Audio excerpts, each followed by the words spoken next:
오늘은 1년에 한 번뿐인, 하긴 뭐 매일 1년에 한 번뿐이지만 특별히 1년에 한 번뿐인 소중한 날, 바로 추수감사 주일입니다.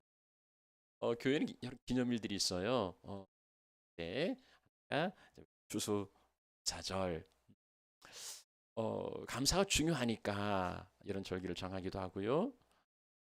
또 중요한데 세상에 감사가 많지 않으니까 이런 날이라도 좀 감사하라고 이런 날을 정한 것 같기도 합니다. 여러분, 세상이 좀 좋아지잖아요. 얼마나 풍요롭습니까? 얼마나 잘 살고 있습니까? 그러면 세상이 이렇게 풍요로운데 그럼 더 감사할 제목도 많아지잖아요. 그러면 세상이 더 감사가 많아지니까 성경에 말세의 징조로 보여주신 것 참 특징이 있는데, 그건 나는 뭐냐면 감사하지 않는다는, 사람들의 마음이 점점 참 황폐해지고 강팍해져서 감사하지 않아요. 사람들에게도, 그리고 하나님께도 이제 감사하지 않는다. 여러분, 10중 8구라는 말이 있어요. 10개 중에 8개, 9개. 그럼 뭐 대부분인 거죠. 그 정도로 감사하지 않는다. 오늘 우리가 성경 말씀을 읽어보았는데요. 10명의 나병 환자들이 다 고침을 받지 않습니까? 그런데 돌아와서 감사한 사람은 몇 명입니까? 한 명뿐이요. 10%. 어, 예. 어, 그러니까 갈수록 참 감사를 찾기가 어렵다. 어떻게 볼 수 있을까요?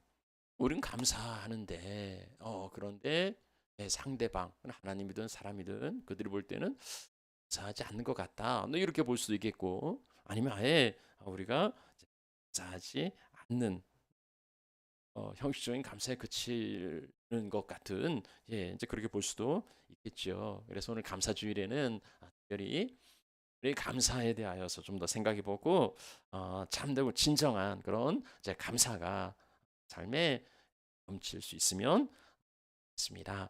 저는 본문의 말씀으로 한번 살펴보지요.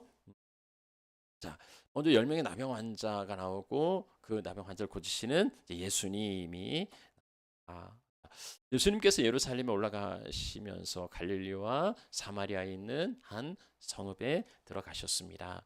자, 거기에는요, 10명의 나병 환자들이 있었습니다. 나병, 우리가 오늘날 한센병이라 하는데요. 구약 시대에는 이게 정확한 진단이 어려우니까 악성 피부염도 이제 나병으로 그렇게 간주했습니다. 그런데 이 나병의 특징은 뭐냐면 다른 질병보다도 이 나병은 하나님께 저주받은 것으로 그렇게 이제 인식되었어요. 대표적으로 그 미리암이 모세에게 대항하다가 이제 나병 사용하죠. 예. 그래서 하나님께 저주받은 병이기 때문에 이 나병으로 진단을 받으면 공동체와 그리고 심지어 가족들로부터 분리되고 그리고 추방되었습니다. 이들은 옷을 찢고 그리고 머리를 풀고 부정하다 부정하다, 자기 입으로 난 부정한 사람이라고 그렇게 외치도록 규정되어 있어요. 그러니까 혹시 모를 누군가를 접촉하면 그 사람도 부정해지니까 난 부정하다고, 나에게 다가오지 말라고, 나에게 접촉하지 말라고 그렇게 외쳐야 하는, 그러니까 육체의 질병뿐만 아니라 공동체에서 추방되었을 뿐 아니라 사회적으로도 격리되는, 지독한 절망과 고독 가운데 살아가는, 살아있지만 사는 게 아닌 그런 삶을 살아가는 참으로 불행한 사람이 이 나병 환자들이었어요. 그러니까 자기들끼리 10명이 문제 모여 사는 거죠. 자, 이들이 이제 예수를 만나요. 예수를 만나요. 예수를 만난다는 거 얼마나 참 대단한 일입니까? 왜냐면 예수님이 모든 질병을 고쳐주시거든요. 자, 그런데 이 사람들은요, 예수님이 지나가는데도 예수님을 만날 수가 없어요. 면 사람들에게 스스로를 차단해야 하니까요. 참 안타까운 현실 아닙니까? 예수를 만나면 고침받는데 그 예수님께 다가설 수가 없어요. 그래서 이들은요, 저 멀리에서 큰 소리로 외칩니다. 예수 선생님, 우리를 불쌍히 여기소서. 우리를 불쌍히 여겨달라고. 이 나병 환자는 누구도 남한테 접촉하면 안 되잖아요. 뭐와 기피의 대상이에요. 본인들도 알지요. 그래서 우리를 좀 불쌍히 여겨달라고 자비를 구합니다. 불쌍히 여겨서 뭐 어떻게 해달라는, 뭐 음식을 달라는 겁니까? 예? 아니면 뭐 돈을 달라는 겁니까? 그래요. 뭘 해달라는 거예요? 이들의 요구가 명확지 않잖아요. 그냥 불쌍히 여겨달라는. 자, 그런데 이들이 원하는 게 뭔지를 호칭, 그러니까 예수 선생님, 예수 선생님. 우리는 이제 뭐 마땅히 부를 호칭이 없으면 그냥 선생님이라고 하는데 여기 선생님은 히브리어는 랍비예요. 그래서 누가복음에 나오는 거 보면 제자들도 예수님에게 이 선생님 이렇게 부른 적이 있어요. 그러니까 그냥 단순히 어떤 가르치는 선생이 아니고 아예 주님, 아예 주인이라는 그런 이제 의미가 있는 거죠. 주님, 당신은 능력자입니다. 우리의 병을 고칠 수 있지 않습니까? 그러니까 우리를 좀 불쌍히 여겨서 우리의 병을 고쳐달라는 그러한 이제 호소인 거지요. 감히 쓸 수도 없고 만날 수도 없고 저 멀리서 예수 선생님, 예수 주님, 우리를 좀 불쌍히 여겨 달라고 그렇게 외치고 있는 겁니다. 자, 이런 외침을 들으신 주님께서 그들에게 말씀하십니다. 가서 제사장들에게 네 몸을 보이라. 이 경우는 좀 특이해요. 일전에도 예수님이 나병 환자를 고치신 적이 있거든요. 자, 그때는 어떻게 고치셨냐면 나병 환자가 나옵니다. 그러니까 예수님이 손을 내밀어 그에게 하시고 깨끗함을 받으라. 그렇게 고쳐주신 적이 있어요.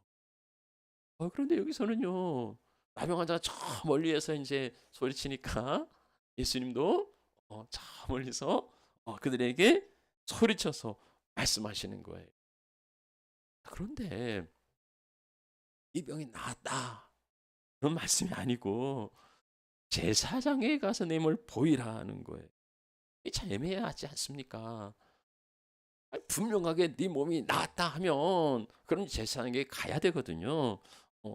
그런데 나은 게 아니에요. 몸에 변화는 없어요. 그냥 그대로예요.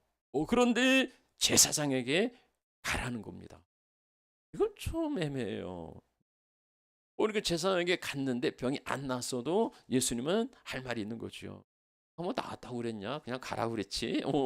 그러니 가야 되는 겁니까? 말아야 되는 겁니까? 아니, 낫는 기색이라도 있으면 뭐 조금이라도 좀 나아지는 것 같으면 이게 나아지는구나 하고 가겠는데 아무런 변화가 없어요. 그러면은 제사장에 가면 왜 왔냐? 그럴 거 아닙니까? 이걸 가야 되는 겁니까? 알아야 되는 겁니다. 여러분이 그 자리에서 그런 소리를 들으셨다면 여러분은 제사장에 갈 겁니까? 아니면 갈 겁니까?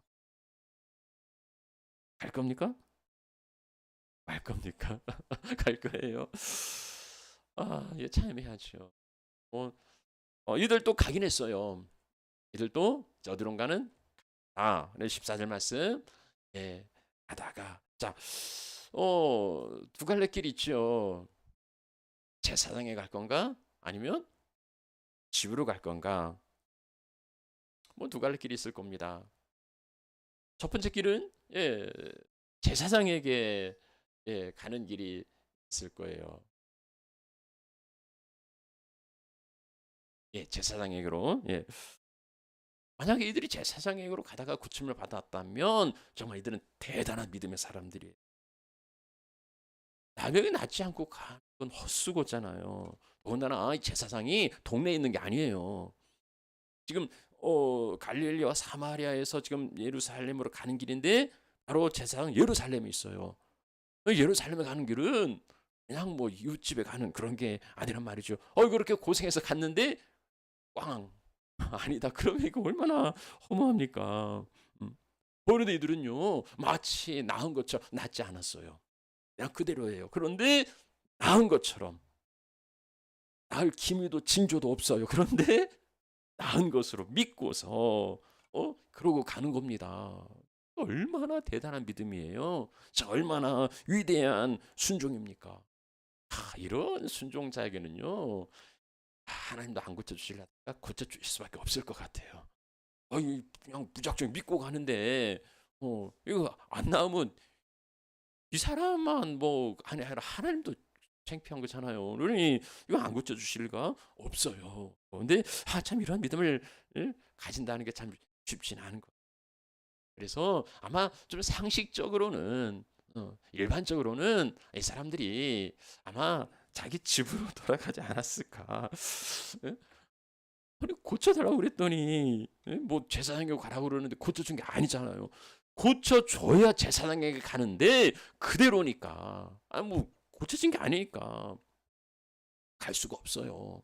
그러니까 집으로 갔다가 뭔가 좀 고쳐질 것 같으면 뭔가 좀 달라질 것 같으면 그때 제사장에 가도 늦지 않은 거죠. 참 합리적인 거지요. 예.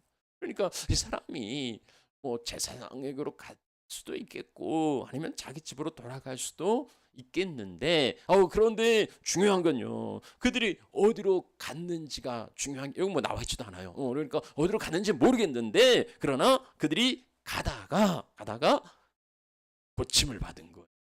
그들이 가다가 깨끗함을 받은 거예요. 제사장으로 가서 고침받고 집으로 가서 고침받지 못한 그런 거 아니에요. 예. 어디로 향하였든지 그들의 발걸음이 어디로 갔든지 간에 가다가 자기의 병이 나았다는 것을 알게 된 겁니다. 그러니까 그들이 믿었든 아니면 믿지 않았든 물론 그들이 예수 선생님, 예수님 주님이라고 불렀으니까 뭐 전혀 믿지 않은 건 아니겠죠. 예. 아무튼 그들은 병고침 받은 거예요. 그것은 결국 예수님의 능력이고 하나님의 사랑인 거죠. 여러분요, 오늘 우리에게 은혜를 받을 만한 믿음이 있어서 은혜를 받는 경우도 있지만 그러나 믿음 없는데 정말 믿음 없는데 내가 나를 알잖아요. 왜 이렇게 내가 믿음이 없냐 하는데도요 하나님 우리에게 은혜를 주신단 말이죠. 정말 하나님 앞에 바르게 믿음으로 살아서 하나님이 나에게 복을 주시는 것도 있지만 개떡같이 사는데 정말 형편없이 사는데도 복을 주시는 것도 너라는 거죠. 무조건적인 사랑, 조건 없이 베풀어 주시는 하나님의 은혜가 하나님 앞에 합당하게 살지 못하는데도 하나님 나를 사랑하시더란 말이지요. 내 삶을 고치시고 재우시고 인도하시는. 그래서 하나님 왜 이러십니까? 내가 뭘 했다고 이렇게 나에게 은혜를 부어 주시는지 그 은혜의 인식에 대한 감사. 그것이 참으로 진정한 감사이죠. 자격 없는 자에게 베풀어 주신 하나님의 축복과 하나님의 은혜가 지나온 내 삶의 여정마다 가득하고 그렇게 선하게 인도하신 하나님은 앞으로도 우리를 그렇게 인도해 주실 겁니다. 이 은혜에 대하여서 자, 사람들은 어떻게 반응하는가? 이 10명의 나병 환자들은 어떻게 반응했고 오늘 많은 사람들은 어떻게 반응했고 그리고 나는 어떻게 반응할 건가? 두 가지 반응이겠지요. 감사하는가? 아니면 감사하지 않는가?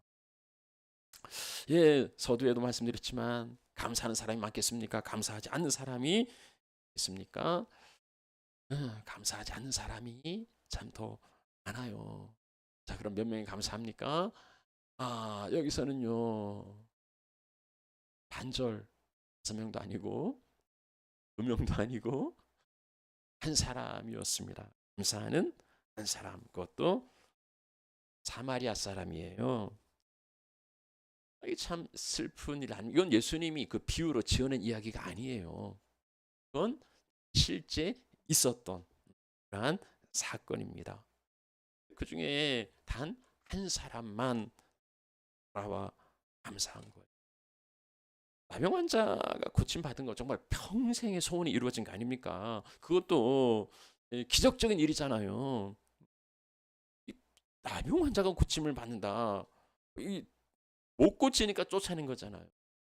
이 사람이 고침을 받았다는 겁니다. 그러면 정말 이 놀라운 일에 당연히 감사해야 하는 거 맞죠? 어떻게 한 사람만 돌아올 수 있는가? 이게 납득이 되십니까? 예수님도 그러니까 이해가 잘 안 되니까 10명이 다 고침받은 게 아니냐. 이 9명 어디 갔느냐고. 응? 그 사람을 찾으시잖아요. 무엇을 이야기하는 겁니까? 감사가 쉽지 않다. 그런 걸까요? 그럼 감사가 뭐 없습니까? 뭐 감사하면 되는 거지. 그게 왜 어렵습니까? 아, 그런데 정말 감사가 쉽지 않아요. 그러니까 그냥 감사합니다. 그런 거 말고 참된 감사, 진정한 감사, 이 감사가 쉽지 않다는 거. 그래서 우리는요, 돌아와 감사하는 사마리아 사람을 통해서 참된 감사가 무엇인지, 어떻게 하는 게 참된 감사인지를 살펴볼 수 있습니다. 자, 오늘 그 첫 번째는요, 큰 소리로 하나님께 영광을 돌렸다고 14절, 15절에 말씀하고 있어요. 큰 소리로 하나님께 영광 돌리는 게 감사라. 우리가 여기서 이제 처음으로 나오는 단어가 큰 소리지. 소리. 감사는 마음으로, 정말 그래요. 마음이 있어야 감사요. 마음이 없는 감사는 그건 뇌물이죠. 그렇지만 표현하지 않는 감사는 감사일 수 없어요. 내 마음의 감사가 너무 큰데, 정말 고마운데, 정말 감사한데 표현은 인색하다. 그럼 정말 감사할 수 있을까요? 그걸 감사라고 할 수 있을까요? 우리가 지난 한 해를 돌이켜보면 너무너무 감사해요. 모든 게 감사해요. 그래서 모든 게 감사해요라고 7자 딱 적어. 그렇죠. 그 안에 모든 게 들어있지요. 그러나 그 7자로는 정말 모든 게 감사하다는 그 마음이 느껴지지 않는 거지 않습니까? 내 마음 아시지요? 라고 이야기하죠. 내 마음 아시지요? 그럼 예? 하나님도 그래, 네 마음 알지? 너도 내 마음 알지? 그래. 그럼 됐지? 오케이. 이러면 어떻습니까? 예? 하나님 마음만 받으세요. 그래. 네 마음 잘 받았다. 너도 내 마음만 받아. 하고 이렇게 하시면, 이런 거라면 정말 그렇게 되기를 원하세요? 그런 거 아니잖아요. 예.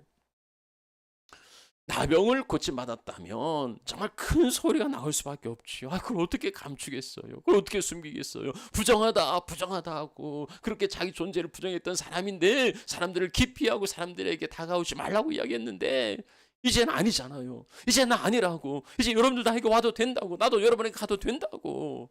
나 나병 고침받았다고. 나 다 나았다고. 그렇게 당당하게 큰 소리 칠 수 있지 않겠습니까? 우리 안에 감사를 넘어서서 그 감사에 대한 감격이 있다며 그 감격이 하나님을 감동할 수 있을 거라고.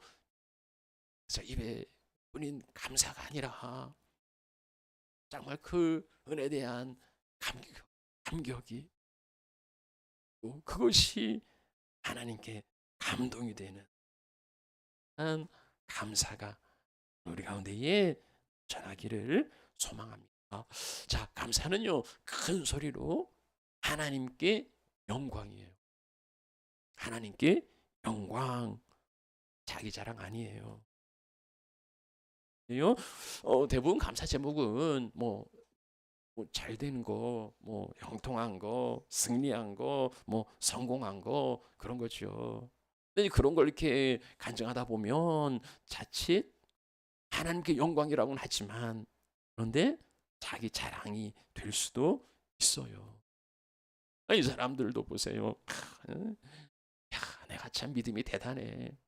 아무 고쳐진 게 아니지만 그러나 믿고 가다가 고침 받았잖아. 야, 역시 이 믿음은 기적을 일으킨다고. 참 내가 참 대단한 믿음을 가진 사람이지 뭐 이런 거라면 이게 감사라고 할 수 있겠습니까?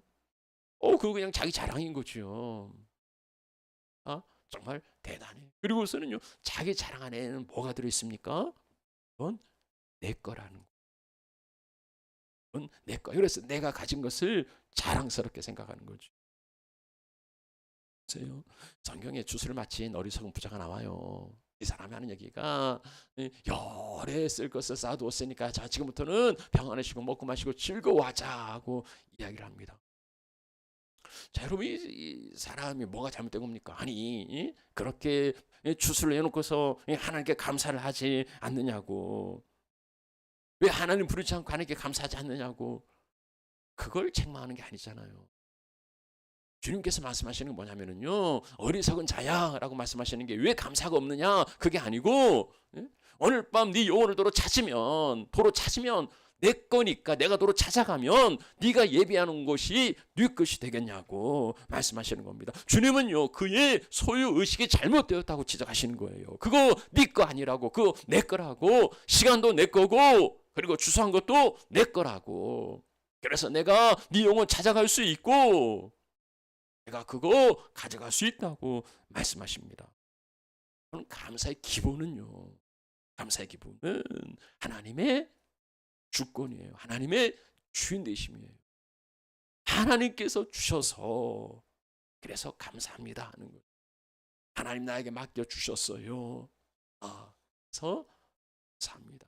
이건 내 것이 아니라 하나님의 것입니다. 하나님이 하셨고 하나님께서 주인이십니다 라고 고백하는 것이 진정한 감사인 거죠. 내가 내 마음대로 뭐 할 수 있다고 해보세요. 될 수도 있겠죠. 그럼 언제까지 되겠습니까? 그건 하나님의 주권과 이거 주인 되심을 인정하는 이 감사의 행동이 이제 나오죠. 뭡니까? 예수의 발 아래 엎드려서 감사하다. 예수의 발 아래 엎드려 감사합니다. 이들이 뭐 대단한 은혜를 입은 건 맞지만 뭐 그렇다고 또 그 발 아래 엎드릴 것 같지야. 그냥 감사합니다. 되지 뭘뭐 노예도 아니고 그렇게 엎드릴 것 그렇게 가질 필요가 있을까? 그러실지 모르겠습니다. 이들은요 애시당초 예수 선생님, 예수님, 주님 우리를 긍휼히 여겨달라고, 불쌍히 여겨달라고 소리쳤지요. 그리고 자기 소원대로 정말 주님의 긍휼이, 주님의 자비가 자기들에게 임한 겁니다. 자기들의 삶에, 자기들의 몸에 그대로 나타난 거예요. 뭡니까? 그저 뭐 먹을 거 주고 그게 아니고 자기 존재를 만들어 주시고 그리고 자기를 그 나병에서 구원한 그 주님을 만난 거예요. 주인을 만난 거예요. 그래서 그는요 그 발 아래 엎드려 감사하는 겁니다. 동등합니까? 아니잖아요. 그 동등한 감사가 아닌 거예요.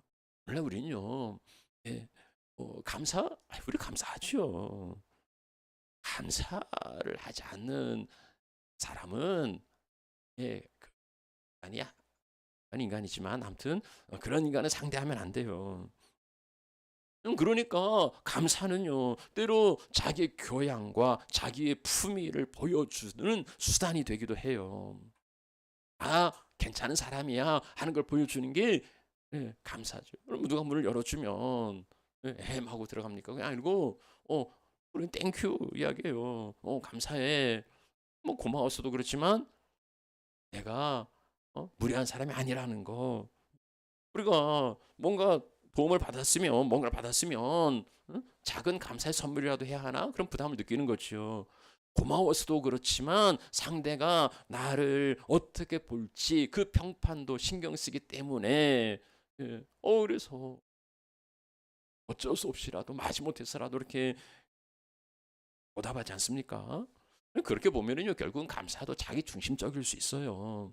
나를 위하여서 그렇게 감사하는 거, 관계를 유지하기 위하여서 감사하는 거, 이제 그런 부분도 있단 말이죠.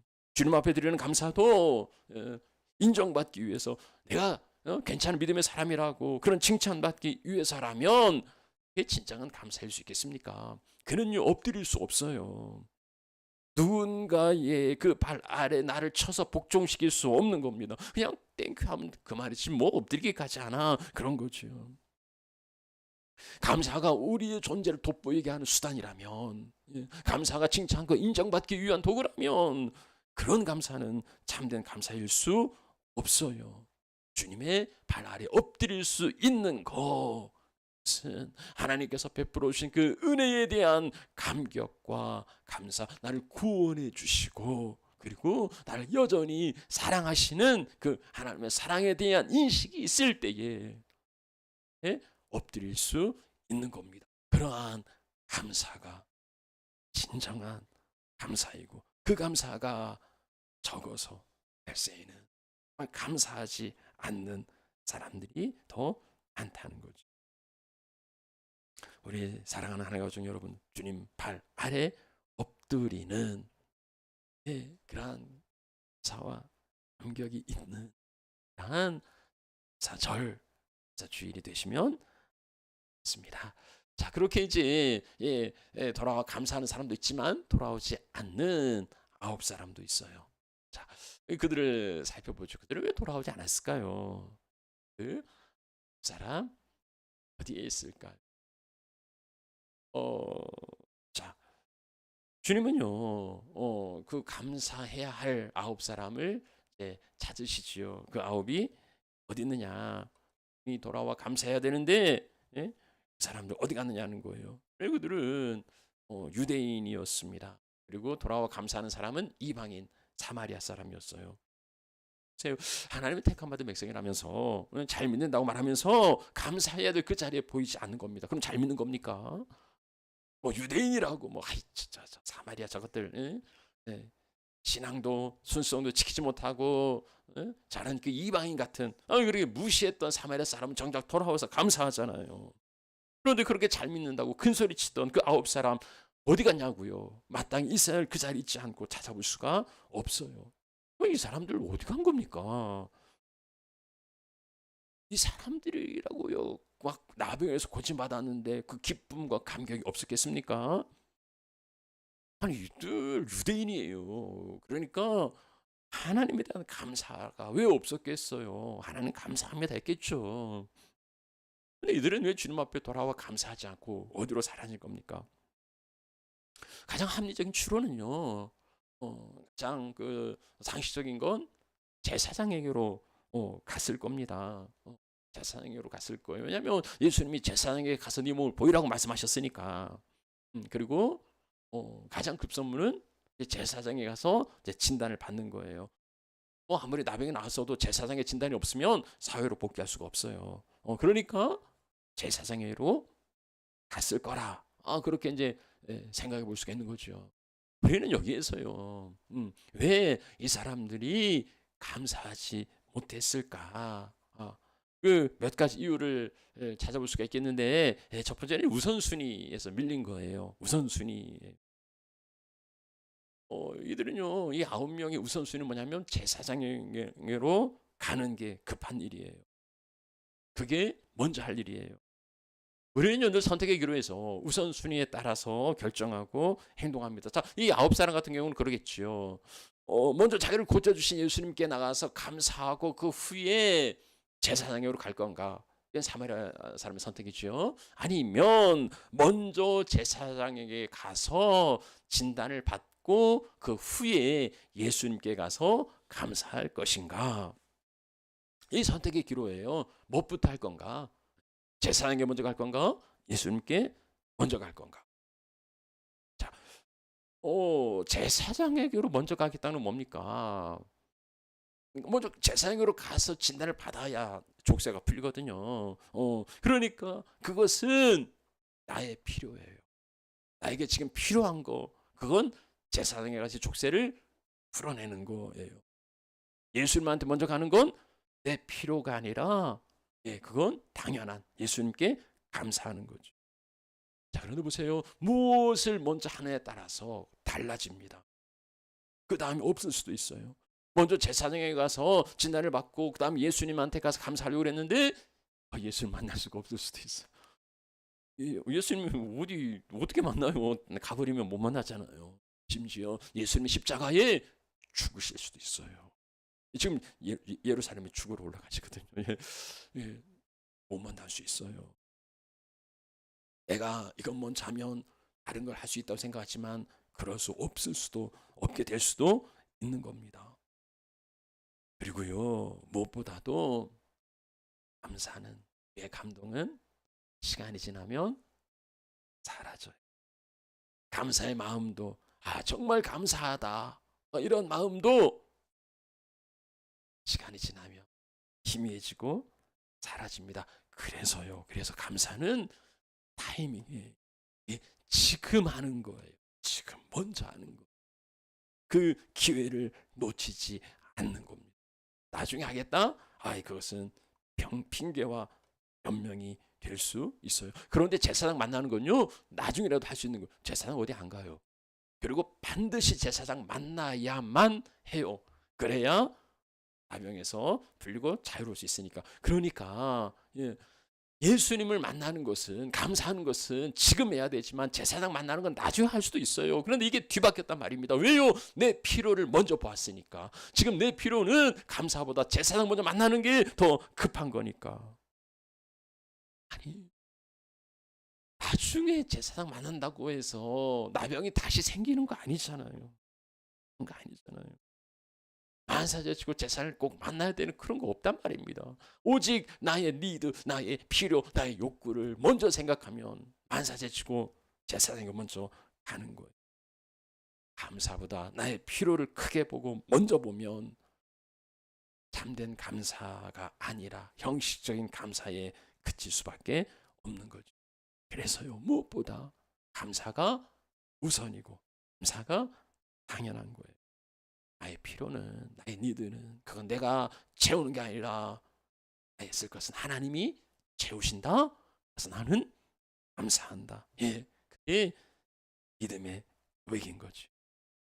삶 가운데 감사가 우선이고 감사가 먼저 되는 그런 하나님의 자녀들이 되시면 되겠습니다. 자, 또 하나는요, 이들이 병을 낳았다는 어떤 그 자체의 그 현상에 가려서 병을 고쳐주신 분을 못 보는 거예요. 우리는 어떤 일에 대한 현상을 바라봐요. 정말 대단하다, 정말 고맙다, 놀랍다. 그런데 그것이 이루어지게 한 그 근원, 거기까지는 못 보는 거죠. 병을 낳는다는 게 얼마나 참 충격적인 겁니까? 그래서 고쳐달라고 했지만 정말 고쳐질 줄 몰랐겠죠. 정말 고쳐질 줄 알았을까요? 근데 그 일이 일어난 거잖아요. 그럼 정말 대단한 거예요. 이럴 때 유대인이니까 하나님의 은혜로 병을 고쳐줬다는 것 정도야 알고 있었겠죠. 그런데 그런 비상적인 관찰로는, 비상적인 현상을 바라보는 것으로는 진정한 감사의 자리에 나갈 수가 없어요. 믿음의 시각이 아니고서는 고맙지, 감사하지 라고 하지만 주님 앞에 나아가 그 발 아래 엎드리고 정말 그렇게 감격하고 감동한 그 참된 감사에까지는 나아갈 수가 없는 거예요. 왜냐면 우연히 될 수 있는 거고 또 자기의 능력으로 라고 생각하기 때문입니다. 참된 감사는요, 영적 안목이 있을 때 가능한 거예요. 근원적인 성찰할 때, 깊이 있는 믿음의 시각을 가질 때에 그 일을 이루신 분이 하나님이라고 고백할 때에 사마리아 사람처럼 참된 감사를 할 수 있는 겁니다. 시각을 가지는 우리 하나님의 자녀들이 되시기를 축복해요. 이제 말씀 마무리하지요. 예수님은 큰 소리로 하나님께 영광 돌리며 그렇게 돌아와서 예수의 발 앞에 감사하는 이 사마리아 사람에게 놀라운 구원을 선포하십니다. 일어나 가라, 내 믿음이 너를 구원하였다. 내 믿음이 너를 구원하였다. 10명 모두가 고침받았어요. 그러니까 모두 나병으로부터 구원받은 건 확실합니다. 감사하지 않았다고 또 사람들의 나병이 재발되었겠습니까? 그러지 않을 겁니다. 모두 고침받았어요. 그래서 모두 나병으로부터는 육체의 질병으로부터는 구원을 받았습니다. 자, 그런데 돌아와 감사하는 이 한 사람에게는요, 다른 이들에게 주어지지 않았던 특별한 축복과 특별한 말씀이 주어집니다. 내 믿음이 너를 구원하였다. 를 구원했다는 겁니다. 내가 구원받았다는 거예요. 여기 구원은 육신의 질병뿐 아니라 그 영혼의 구원, 하나님의 자녀됨을 의미하는 겁니다. 다른 9명은요, 육체의 구원은 받았어요. 그러나 영원한 구원이 아닙니다. 나병으로 죽든 뭘로 죽든 어차피 죽을 인생들이에요. 그런데 돌아와 감사한 이 사마리아 사람에게는 영원 구원의 축복이 주어진 거죠. 여러분, 이 사람이 뭘로 구원을 받았습니까? 감사해서입니까? 주님은 내 믿음이 너를 구원했다. 믿음을 말씀하세요. 그러면 이 9명, 다른 9명도 믿음 있잖아요. 예수 선생님에서 고침 받았잖아요. 그럼 이 9명의 믿음과 이 한 사람의 믿음의 차이는 뭡니까? 어디에 있습니까? 돌아와 감사하는 데 있죠. 그러면요, 어떻게 볼 수 있습니까? 감사가 참된 믿음의 고백이라는, 감사하는 믿음, 그 감사하는 믿음이 온전한 믿음이라. 감사하는 믿음의 표현이고 그 가치를 증명해 주는 겁니다. 그래서 감사가 빠진 믿음이라면, 그 믿음은 안고 빠진 찐빵이라 할 수 있는 거예요. 핵심이 없는 거예요. 그래서 우리는 무엇보다 감사가 우선인 겁니다. 추수감사주일 동안 베풀어 주신 하나님의 은혜에 감사하는데, 정말 그 베풀어 주신 은혜의 손길, 하나님의 손길이 있음을 믿으시고요, 셨음을 고백하면 그것으로 나의 필요를 먼저 채우기보다 감사로, 먼저 감사, 깊은 감사로, 온전한 감사로 나가시는, 그래서 내 믿음이 너를 구원했다. 구원받은 자들이지만 그렇게 칭찬받고 인정받는 자녀들 시기를 축원합니다. 자, 우리 함께 찬양하지요.